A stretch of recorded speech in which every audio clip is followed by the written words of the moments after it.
الله እኮ ወንጀል ማትሰራ ቢሆን ኑሮ አንተ መፍጠር ለምን ፈለገ? ወንጀል የማይሰሩማ መላእክቶች አሉት። ከወንጀል ተውባ የማያደርግ ሸይጣን ኢብሊስ አለ። በዚህ መካከል የሆነ መክሉቅ አላህ ፈለገ።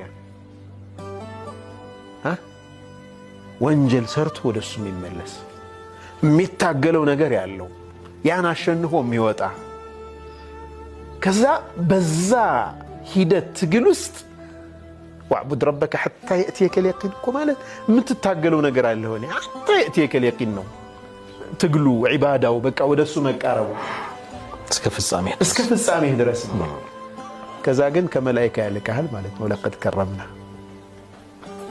يا ملاك ميمتا كونجلي بمملس لكنو مالت غفورنا عند برنامج الله يتنهال الله سبحانه وتعالى غفور نين كان ميمار